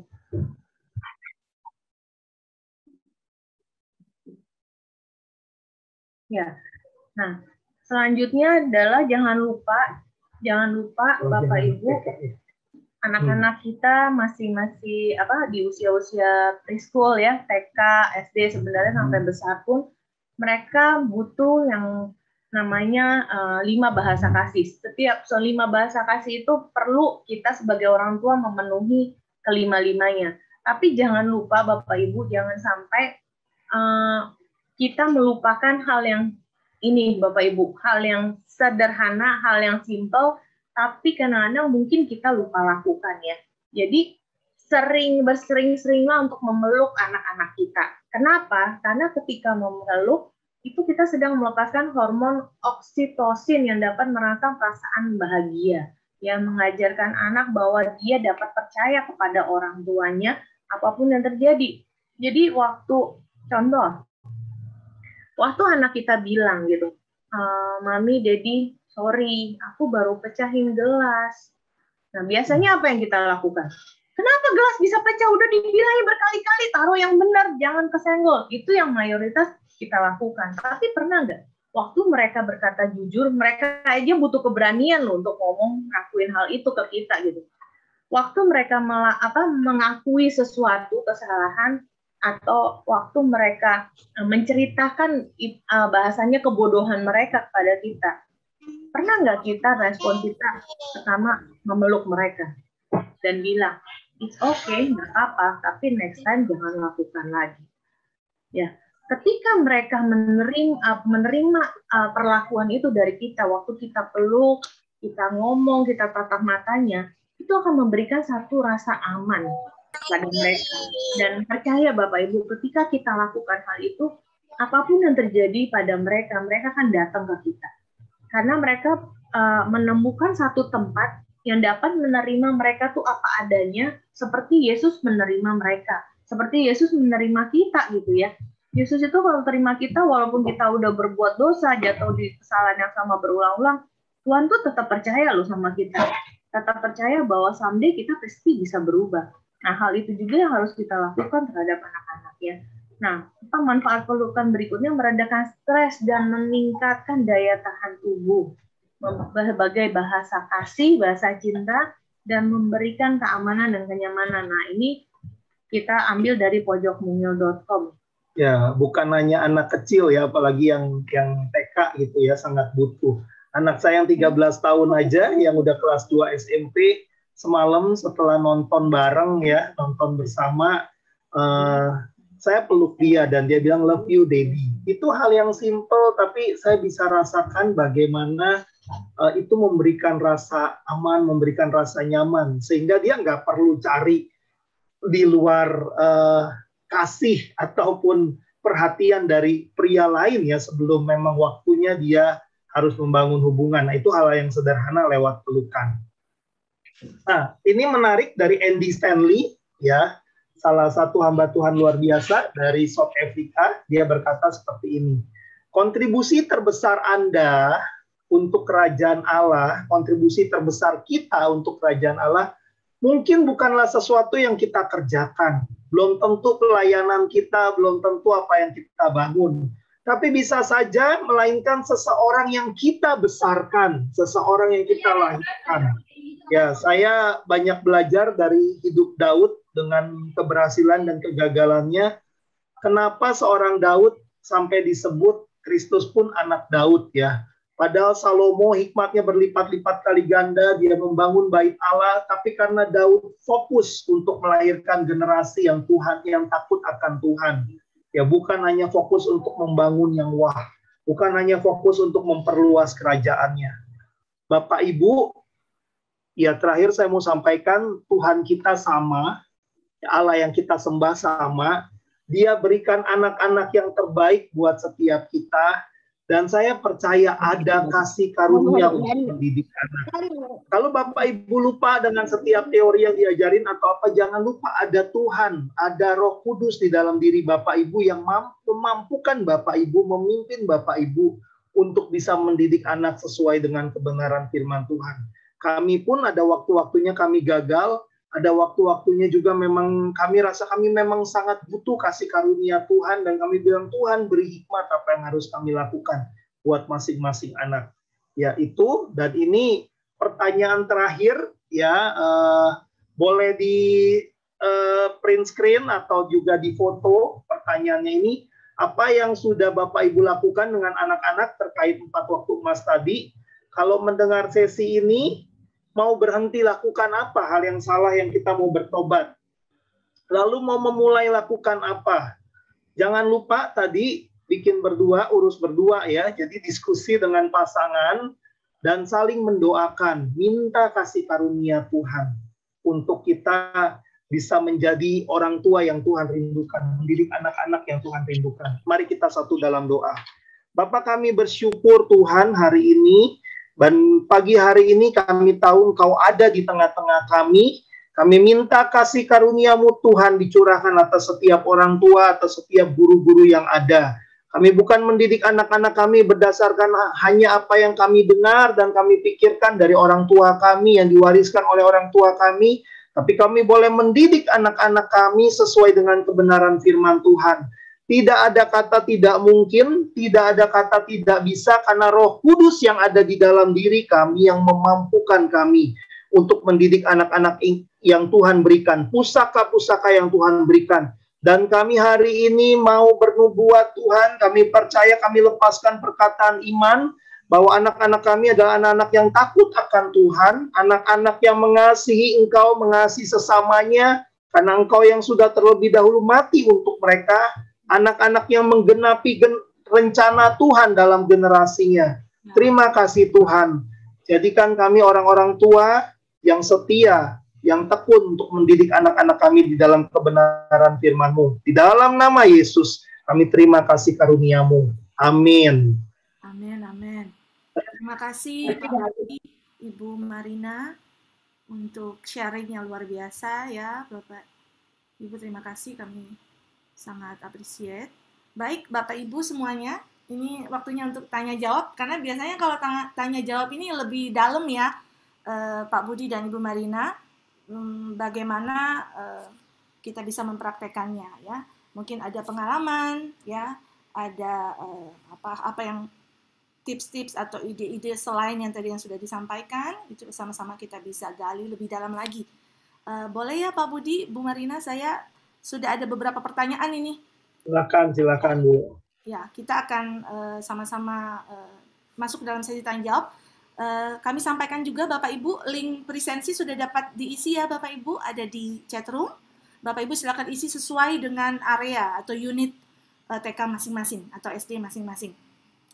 Silahkan diisi untuk link presensi, sambil Bapak Ibu silahkan kalau yang belum mengajukan pertanyaan, chat room terbuka untuk Bapak Ibu semua, akan direct langsung ke admin, dan nanti akan saya bantu untuk bacakan ya Bapak Ibu. Baik, Pak Budi dan Ibu Marina, ini ada yang bertanya, Karena pekerjaan kami banyak menitipkan anak-anak kami yang masih TK dan SD kepada orang tua kami, jadi tidak banyak waktu untuk saya sebagai ayah bisa mengasuh mereka. Apakah peranan saya sebagai ayah menjadi berkurang atau tidak berfungsi sebagaimana mestinya? Dan bagaimana membayar waktu yang sudah terlewat? Silahkan, Pak.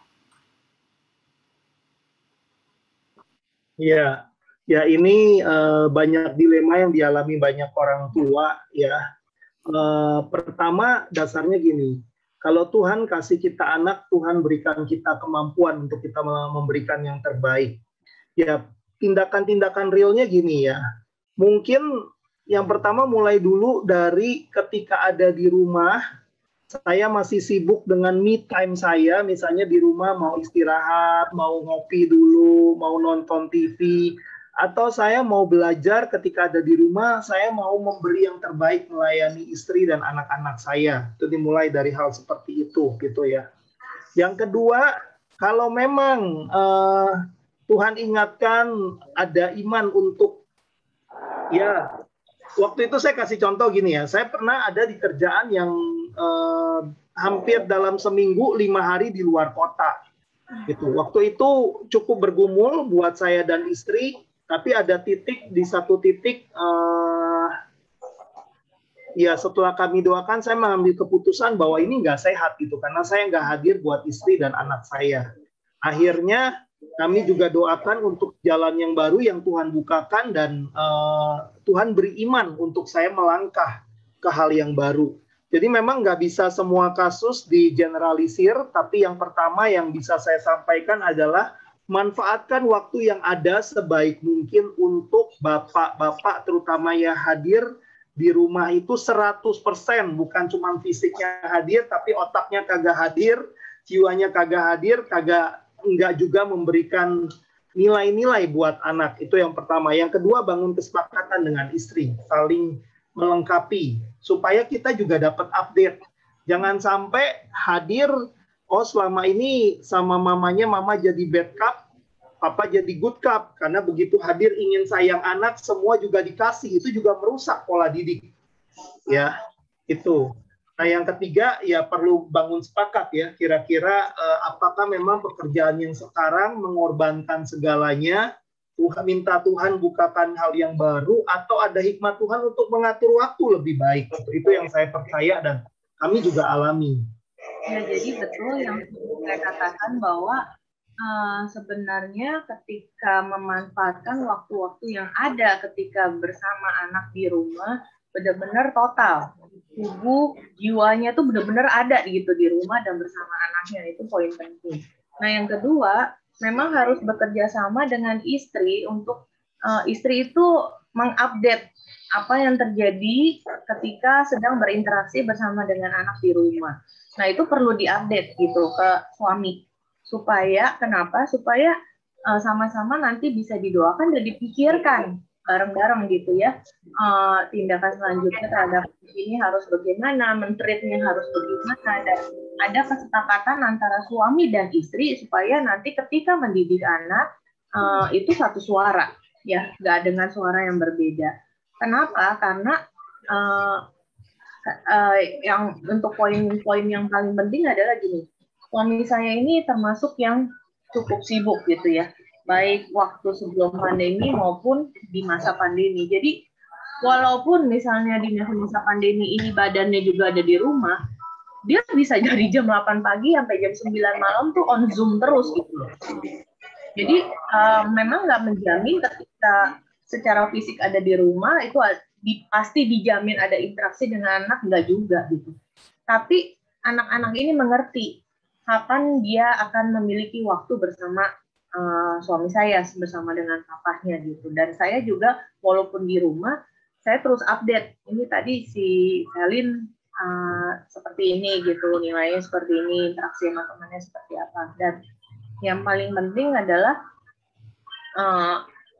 istri juga mengambil satu peranan penting bahwa apapun yang keputusan yang dia jalani nanti bersama dengan anak itu adalah keputusan bersama dengan suaminya. Baik, ya terima kasih. Semoga bisa menjawab. Berikutnya ya, Pak, Bu. Bila ayahnya bukan seorang yang sudah kenal Tuhan dan selama ini kurang berfungsi, apakah fungsi ayah bisa digantikan oleh ibu? Silakan, Pak. Ya, jawabannya tidak bisa 100%, ya. Jadi memang ada yang harus jadi tanggung jawab ayah. Nah, gini, jangan khawatir, terus doakan, dan mungkin juga nanti istri saya mungkin bisa jelaskan dari sisi peran ibu. Sebenarnya kan ada secara natural juga ya, dia sebagai bapak gitu. Jadi boleh gak minta tolong kamu bantu ajarin ini, boleh gak minta tolong kamu apa gitu kan. Jadi hal-hal yang mungkin terbatas ya, karena kalau untuk kebenaran firman berarti ayahnya belum bisa ajarkan, itu dari ibunya gitu. Tapi ada hal-hal lain yang tetap bisa diminta dari ayahnya gitu. Ya, jadi ibu-ibu yang memiliki pergumulan seperti ini memang ini bukan satu kondisi yang mudah ya, bukan suatu kondisi yang mudah. Tapi saya pernah berdiskusi dengan teman-teman kelompok belajar gitu ya, kelompok belajar kami yang di Parenti. Memang terkadang kita butuh bantuan orang lain, bantuan di dalam komunitas yang dapat sementara menggantikan gitu posisi ayah yang tanda kutip mungkin belum bisa maksimal karena beda kepercayaan ya. Bisa juga sharing di komunitas, di komsel gitu ya, di teman kompak, itu bisa saling tolong menolong walaupun mungkin kondisinya tidak bisa berjalan secara maksimal. Tapi percayalah memang tidak ada kondisi yang ideal. Kondisi kami pun yang sudah tahu kebenaran pun juga berjalannya tidak ideal. Tapi percayalah bahwa butuh kasih karunia. Iya, dalam kondisi apapun kita butuh komunitas, butuh berkomunikasi dengan pihak sekolah, butuh berkomunikasi dengan pihak gereja, butuh berkomunikasi dengan pihak komunitas supaya dapat sama-sama berjalan di dalam kita mendidik anak-anak. Ya, terima kasih jawabannya. Semoga menjawab Bapak Ibu yang bertanya. Berikutnya ya, Bapak Ibu. Ini pertanyaan saya dari keluarga yang memiliki banyak anak dan saya banyak mengalami luka dengan orang tua saya di masa lalu. Sebagai ayah, banyak kebiasaan dan cara orang tua saya mendidik kami turun kepada cara saya mendidik dan biasanya jadi banyak konflik dengan anak saya. Bagaimana mengurangi atau menggantikan cara-cara saya tersebut dengan cepat, Pak? Silakan. Oke. Wah, pertanyaan yang bagus ya. Jadi yang pertama yang paling ampuh itu sebenarnya kalau kita sudah tahu itu salah, ya kita jangan lakukan lagi, berubah. Ya. Nah, untuk itu saya sangat percaya peran komunitas ya, peran komsel atau kompak. Jadi terutama para ayah ya, saya banyak belajar, saya banyak dibentuk juga karena saya punya komunitas baik dalam kerjaan maupun komunitas dalam pelayanan. Ya, dan itu yang membentuk keluarga kami. Saya cerita apa yang menjadi tantangan saya, kesulitan saya punya komunitas, saya punya mentor, bahkan orang yang mementor saya yang dia boleh menegur hidup saya, dia boleh koreksi hidup saya. Jadi Bapak bagus sekali kalau memang udah punya kesadaran itu, bertobat dan berubah sesuai tadi pertanyaan tadi ya, apa kalau yang mau stop doing apa, mau berubah dalam hal apa itu dipraktekin. Tapi jangan lupa perlu teman untuk saling kontrol, saling ngingetin ya. Itu hal yang penting sih. Dan yang tidak kalah pentingnya istrinya. Ya Pak, konselor terbaik kita sebenarnya adalah pasangan kita. Saling mengingatkan di rumah gitu ya. Jadi kayak suami saya ini kan dia lahir dari istri kedua. Dan banyak pola asuh juga yang tanda kutip yang diturunkan juga nggak sesuai gitu dengan kebenaran firman Tuhan. Sampai hari ini kalau ditanya masih ke bawah nggak?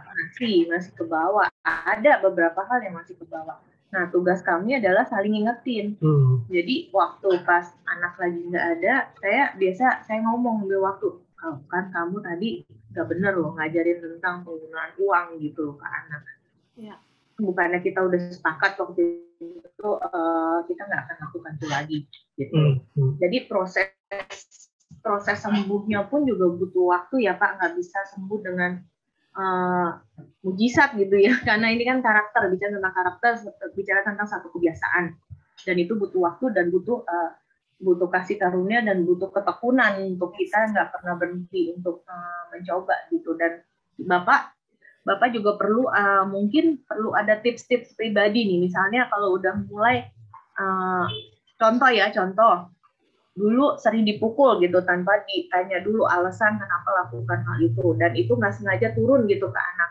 Nah, Bapak harus punya ini Pak, tips gitu ya buat diri sendiri. Nah, ketika keinginan itu muncul, sebaiknya mendingan Bapak apa yang Bapak lakukan gitu, misalnya meninggalkan tempat dulu, jangan langsung berhadapan dengan anaknya atau gimana gitu. Jadi kita juga mesti tahu batasan-batasan kita ketika kita ingin melakukan hal itu kembali, kita harus ngerem dalam hal apa dan caranya gimana gitu loh, Pak. Baik. Ya, itu kami lakukan kalau misalnya istri saya lagi sangat emosi, ya jarang sih. Tapi ketika dia ada di titik tertentu, kita bilang, ya udah tolong kamu dulu deh yang handle, ya udah saya yang gantian maju, atau sebaliknya. Supaya kita nggak mau menimbulkan luka lebih ya, gitu. Itu kita sama-sama saling belajar, saling koreksi juga. Baik, terima kasih. Semangat Bapak Ibu.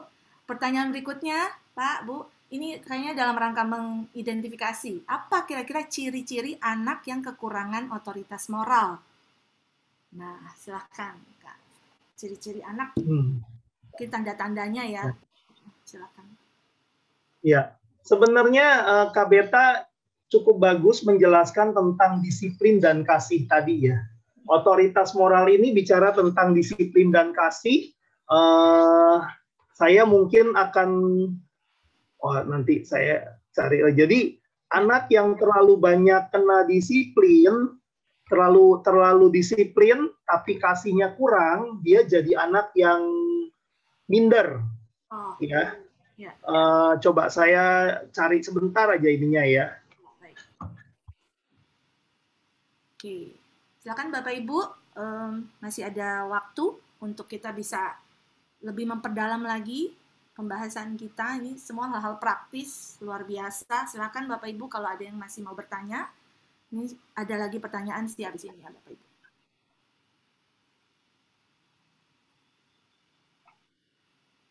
Jangan lupa juga Bapak Ibu untuk mengisi link presensi ya, sesuai dengan unit area masing-masing Bapak Ibu. Atau Pak Paulus, teman saya mau bantuin. Oh, ada Pak Paulus dan Ibu. Ya, saya rasa apa yang dibilang sama Pak Budi itu benar tentang disiplin dan kasih. Prinsipnya itu kasih kita mesti melimpah-limpah, tapi disiplinnya tinggi. Nah, kelihatannya sangat kontras, tapi itu bisa nggak? Sangat bisa kita lakukan. Ya, salah satu yang bisa kita lakukan seperti yang dikatakan Pak Budi yang sering kami praktekkan adalah beri pujian, lebih banyak melihat hal yang baik daripada mengkoreksi.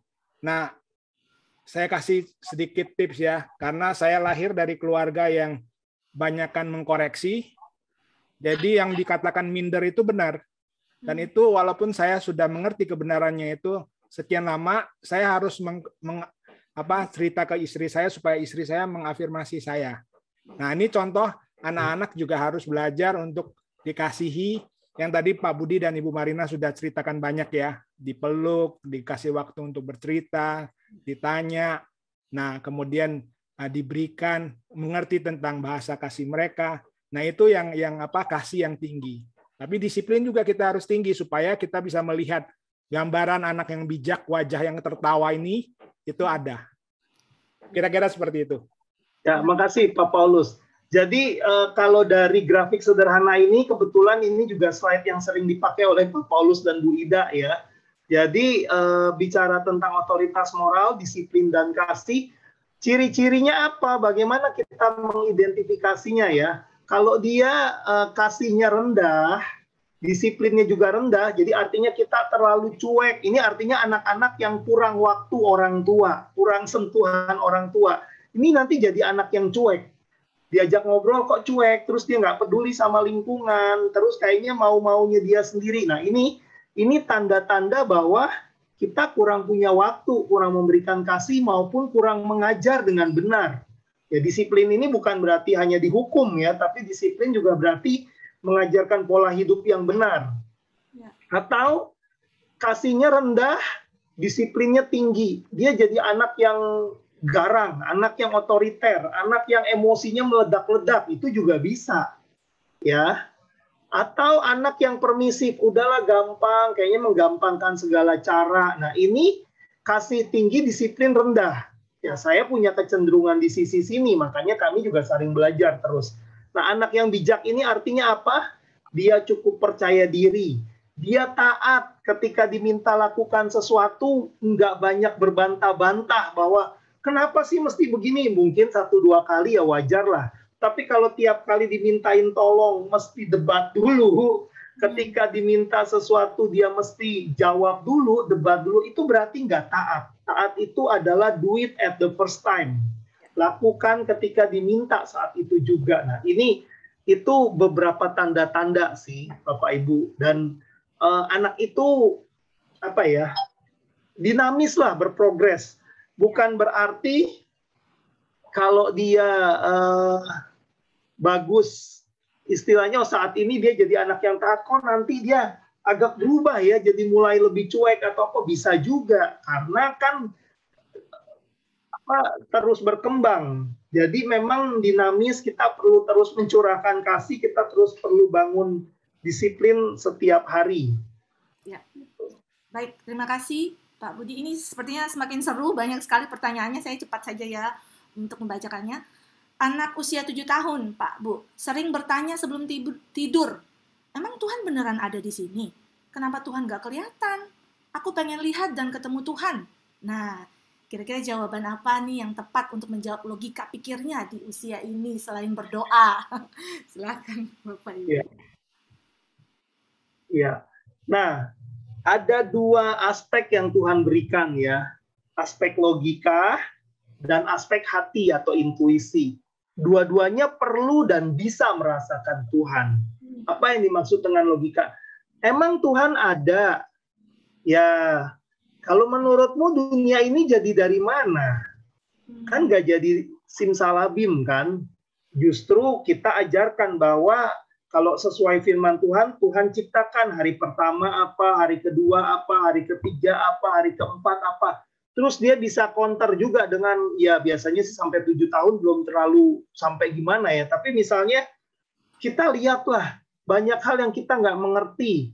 Dari lalat kok bisa akhirnya kasih telur, bisa jadi belatung, bisa apa. Nah itu salah satu rahasia alam kebesaran Tuhan.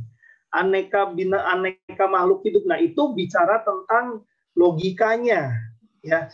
Tapi secara hati kita bisa bilang gini, kamu ngerasa adem, padahal anginnya nggak kelihatan. Kan? Anginnya nggak kelihatan. Tapi bisa ngerasa adem, bisa ngerasa dingin. Ya itu cuman kayak hawa dan lain-lain. Sama, kehadiran Tuhan kadang-kadang kita nggak lihat secara langsung, tapi kita bisa merasakan bahwa, oh iya saat ini saya sedang dijamah Tuhan. Kamu mau nggak dijamah Tuhan? Yuk, Dedi, Mami berdoa buat kamu.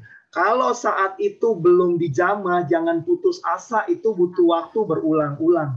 Anak saya yang kecil ketika dia nanya tentang baptisan Roh Kudus itu lebih dari 3 bulan, lebih dari 6 bulan ya. Sampai sekarang juga saya terus yakinkan, ya kadang-kadang dia percaya diri bahwa Tuhan sudah berikan, kadang-kadang dia nanya lagi, ini benar apa salah sih gitu. Ya diulang-ulang, tapi yang pasti adalah tantang anak-anak kita gini.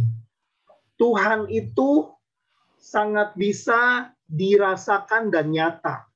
Ya, kita bisa kaitkan kalau lewat berbagai pengalaman lah bahwa Tuhan itu real. Contoh, waktu itu ada peristiwa mati lampu, hujan besar, kabel listrik, tiang listrik di depan rumah kami ada percikan api. Saya lagi nggak di rumah, saya waktu itu masih di Pacific Place, lagi mau pulang habis meeting dan susah pulang saat itu.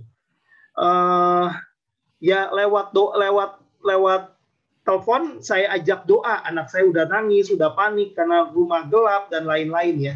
Dan singkat cerita kita lihat konsletnya nggak tambah parah ya, sampai akhirnya besokannya dibetulin. Ya, itu hal yang sederhana, tapi kita bilang itu pertolongan Tuhan.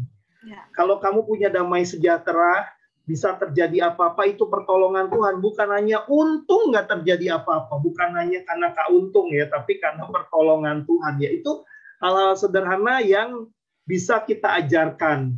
Terus kayak tadilah sederhana. Dia lihat saya saat teduh, dia lihat saya doa, dia lihat kami sedang doa. Saya izinkan anak-anak saya melihat ketika, bukannya kami bikin-bikin ya, ketika saya dijamah Tuhan, saya nangis ketika saat teduh saya merasakan Tuhan bicara buat saya. Ya itu hal yang sederhana, dan kadang-kadang anak nanya, dia kan ngintip-ngintip kan, Dedi kenapa? Happy tears ya. Ya itu hal-hal yang kecil, tapi kita bisa ajak anak kita untuk ngalamin Tuhan. Pertanyaannya, kitanya sendiri sebagai orang tua, kita ngalamin Tuhan nggak setiap hari?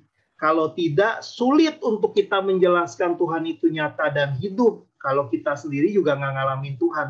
Tanya Tuhan tentang Tuhan, izinkan kami sekeluarga mengalami Tuhan yang nyata setiap hari dalam hidup kami. Ya memang anak-anak usia masih kecil gitu ya, dia butuh melihat Tuhan yang nyata. Jadi pertanyaan itu sangat wajar kalau mereka lontarkan. Jadi bentuk kehadiran Tuhan itu adalah sebenarnya di tengah keluarga. Mereka butuh melihat skin to skin. Jadi waktu kita peluk dia, waktu papahnya peluk, itu mewakilkan sebagai Allah Bapa di surga gitu. Dan kenapa butuh diajak makan bareng, diajak ngobrol, itu karena gambaran Bapak di surga, komunitas di surga itu ya seperti itu yang kita lakukan, yang kita kerjakan ini untuk mencerminkan Allah gitu yang tidak kelihatan. Makanya penting sekali bahwa kita harus yakin dalam diri kita ada Yesus, ada Kristus, supaya kita dapat merefleksikan itu di hadapan anak-anak kita. Dan gini loh Bapak Ibu, jangan mudah untuk mengiyakan permintaan anak kita. Bukan karena kita pelit, bukan karena kita nggak punya uang, bukan. Contoh ya, ada beberapa hal yang memang kita bilang ke anak-anak itu. Misalnya contoh, anak saya yang kecil mau pergi liburan. Nah, kalau ditanya ada uang nggak? Ada. Cuman kenapa? Kita selalu mengajak mereka untuk kita berdoa. Gitu ya. Untuk kita berdoa. Jadi selalu waktu memang pas, kalau yang kali ini yang saya ceritakan ini memang pas kami tidak ada dana, karena waktu itu kami sedang renovasi rumah yang cukup mengeluarkan biaya yang besar, jadi nggak ada budget lah untuk liburan. Saya dan suami saya ajak untuk anak saya yang kecil doa, coba kamu minta sama Tuhan. Waktu itu dia doa waktu dia usia sekitar 4 tahunan. Dia bilang, kamu doa sama Tuhan, kamu minta liburan sama Tuhan. Ya gimana cara doanya? Ngomong aja seperti kamu ngomong ke Mami Dedi gitu. Jadi dia doa, Tuhan, Aldris mau liburan. Tuhan, Aldris mau liburan. Aldris mau lihat dino. Aldris mau mau jalan-jalan yang nginep di hotel yang ada kolam renang gitu. Dalam hati saya mintanya muluk-muluk amat gitu. Tapi dia lakukan itu berulang-ulang sampai 1 bulan lebih. Dan mau tahu gitu Bapak dan Ibu apa yang Tuhan lakukan? Suatu hari saya punya teman yang belum kenal lama gitu ya, baru banget sama dia bilang ke saya mau ngomong gitu sama kamu, saya mau kasih kamu hadiah, tapi tolong jangan ditolak. Jadi dia mendanai gitu jalan-jalan kami selama 4 hari, kami dikirim pergi jalan-jalan ke Malang, yang dimana saya nggak tahu di sana ada Jaktim Park yang ada taman dinonya gitu yang komplit, dan nggak sampai di situ aja gitu ya. Jadi akhirnya kita dikasih tiket pergi hotel, dikasih uang saku, dan yang lebih ajaib lagi kamar kami di-upgrade gitu waktu pas kondisi di Malang, karena anak saya yang besar itu pingin punya kamar yang ada bathtubnya. Jadi waktu pas kami sampai di Malang, resepsionisnya bilang, kamar Bapak dan Ibu kami upgrade ya. Nah, terus kita nggak tanya upgrade-annya tuh dapat apa gitu. Setelah kita tanya, mereka jelaskan, oh bedanya gini, yang kamar sebelumnya itu nggak ada bathtubnya Pak. Tapi setelah di upgrade ini, Bapak dan Ibu dapat kamar yang ada bathtubnya gitu. Dan lewat hal-hal sederhana seperti itu, mereka melihat gitu loh, melihat bahwa Tuhan tuh hidup, Tuhan tuh nyata. Nah, bahkan dalam hal kecil ya, Kalau makan sakit. gitu ya, kalau makan, mau makan apa, saya ajar mereka untuk selalu doain ya Tuhan, saya mau makan anggur gitu. Ntar bisa aja tiba-tiba deh kasih anggur. Nah, waktu kondisi sakit atau kita ajak anak berdoa untuk kerabat atau siapapun yang terdekat yang kita tahu dia lagi sakit dan orang itu disembuhkan, yaitu mereka belajar ngelihat Tuhan yang tidak kelihatan. Ya, terima kasih Pak. Kita lanjut. Penting sekali. Apabila anak bersosialisasi dengan anak-anak lain yang memang dari segi nilai-nilai yang kita mau terapkan kurang bagus, Pak, Bu. Kapan kita harus memberikan batasan? Ya, apakah boleh kita limitasi sosialisasi tersebut? Dan apakah peranan orang tua di sini? Ya, pergaulan ya, Bapak Ibu teman-teman, silakan. Ya, menarik ya. Sebenarnya bukan langsung limitasi jangan bergaulnya, tapi justru yang bagus itu yang menantang waktu detoxnya tuh yang malam sebelum tidur ataupun waktu makan malam. Kita bisa tanya, oh teman saya ngomong begini, bener gak Mami Dedi? Ya kalau udah timbul rasa percaya dia akan tanya, karena kita mesti bilang, hey itu nggak bener loh. Kenapa nggak bener? Itu nggak sesuai dengan kebenaran firman. Ini dampaknya apa gitu? Itu yang kita sampaikan. Kalau saya ngelihatnya gini ya, maksudnya kalau batasin, jangan dikit-dikit kita bilang jangan bergaul dengan dia, kecuali temannya ini membuli dengan parah ataupun mainannya kasar secara fisik sampai melukai gitu ya. Kalau itu kita bisa bilang gitu. Tapi kalau misalnya tidak, ya kita perlu ajarkan anak juga sosialisasi ya. Kamu bilang, oh kata Mami Dediku yang ini nggak benar tuh gitu. Aku percaya Mami Dedi lah, misalnya seperti itu. Itu hal-hal yang sederhana sih. Jadi kalau boleh gak dibatasin, boleh, asal kita bukan tanda petik memprotek anak kita juga seperti barang antik ya. Akhirnya dia nggak bisa gaul kemana-mana karena dunia yang dihidupi itu juga dunia nyata, bukan too good to be true ya. Dia juga perlu berhadapan dengan orang-orang sekitar yang ada. Justru kita tantang dia. Ada ya, ini yang dialamin anak kami juga ya, waktu dia cerita tentang temennya yang begitu mengganggu, kemudian ternyata punya masalah keluarga, terus ya ada waktunya dia doain, ada waktunya dia ngobrol dengan temannya itu, tapi jangan mau dimanipulasi juga oleh temannya, karena minta banyak hal yang dilakukan yang itu bukan bagian dia gitu. Itu juga kami ajari ya. Baik, terima kasih. Berikutnya nih Kak, Pak. Untuk ini single parent, apakah boleh berikan tips agar dapat menjalankan fungsi sebagai ayah buat anak, Pak? Oh, maksudnya ini hanya ibu ya? Ya, sepertinya hanya ibu. Ya, benar, Pak. Ya. Ya, pertanyaannya luar biasa ya. Pertama, peran keluarga dan komunitas. Kalau misalnya single parents, tapi ada pamannya atau adik dari kita yang kayaknya atau saudara lah yang terdekat yang bisa jadi figur papa, itu jauh lebih baik buat anak-anak kita juga. Biar gimana dia butuh gitu. Dia butuh berbicara dengan pria, dia butuh berbicara dengan wanita. Karena saya juga ngalamin hal itu gitu. Dan Tuhan pakai keluarga saya, Tuhan pakai kakak-kakak di gereja waktu itu untuk banyak menjadi figur ayah juga waktu saya sempat ngalamin ditinggal papa. Nah yang kedua, bersyukur kalau teman-teman yang punya kompak, punya komsel, ya, itu yang dibilang membangun generasi yang sehat bersama, bukan hanya keluarga. Jadi kalau kita kenal, kita baik dengan teman komsel dan kita bisa minta tolong, boleh gak bantuin ngomong ke anak gua? Boleh gak? Ya misalnya saya kenal ada teman kompak atau teman komsel yang papanya nggak ada gitu ya. Kadang-kadang kita keluar bareng ya nggak apa-apa, dua keluarga gitu ya. Atau kalau itu anak cowok saya ajak pergi ngobrol dengan dia, nggak apa-apa. Tapi kalau anak cewek kan sebaiknya bersama dengan istri saya. bersama, atau jangan cuman kita pergi malah dengan mamanya, nanti malah terjadi hal-hal yang tidak diinginkan gitu ya. Jadi memang batasan-batasan itu yang dijaga. Kalau ada pamannya, ada saudara yang bisa menggantikan figur papa dengan segala keterbatasannya, itu akan lebih baik. Kalau tidak, peran komunitas. Peran komunitas. Itu. Baik. Atau langkah lain juga, ini salah satu peran Bapak Ibu guru juga di sekolah ya, terutama para bapak gitu. Saya berani katakan ini karena ini terjadi dengan anak-anak les saya waktu itu ya. Jadi saya sempat ngelesin dari saya 3 SMA sampai saya kelar S2 waktu itu ya. Sampai kelar S2 waktu itu ngelesin juga. Saya banyak ketemu berbagai anak yang luka dengan orang tuanya.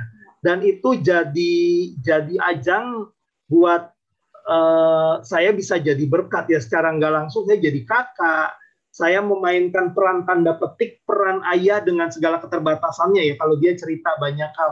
Nah itu juga peran guru, peran teman kompak yang penting ya. Baik. Itu. Ya, terima kasih. Selanjutnya Pak, bagaimana menurut Pak Budi dan Bu Marina kalau orang tua membayar ketidakhadirannya dengan hadiah seperti ngajak jalan-jalan, beri barang yang anak suka dan lain-lain? Oke, pertanyaan yang bagus sekali. Kita jangan sampai kita membangun anak yang di sisi ini nih, permisif ya, atau itu kita sedang mengajarkan kasih bersyarat. Kita sedang mengajarkan, maksudnya gini, karena sebagai rasa bersalah kita berikan itu, nanti akan manipulatif. Jadi kalau seperti itu, boleh nggak kasih hadiah? Menurut saya boleh, itu sah-sah aja, tapi kita cek dalam hati kita. Saya berlebihan nggak ya?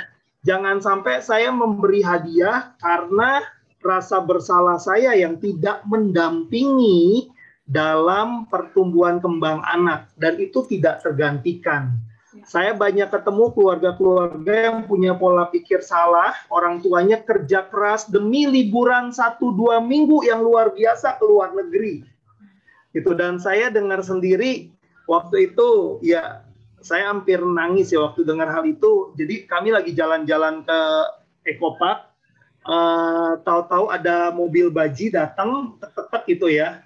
Oh, kok penuh banget? Nggak taunya teman anak saya sekeluarga dengan pembantunya, dengan supirnya, tapi orang tuanya nggak ada. Nah pulang dari itu anak saya bilang, Mom, Dad, thank you ya, kalau mau temenin saya jalan, temenin kami. Nah itu menurut saya waktu kita dengan anak nggak bisa digantikan atau dialihkan hanya dengan hadiah-hadiah. Gitu. Kita memang dengan segala keterbatasan, kalau kita bekerja, kita perlu atur-atur juga dan prioritaskan.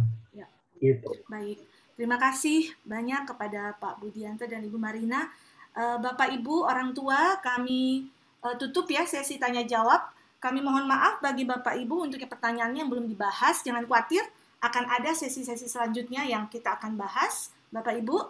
Nah, terima kasih sekali lagi kepada Pak Budianto, Ibu Marina. Thank you buat sharing, juga buat Pak Paulus tadi ya, untuk sharing pengalaman prinsip penerapan otoritas moral sesuai kelompok usia. Tuhan Yesus memberkati Bapak dan keluarga.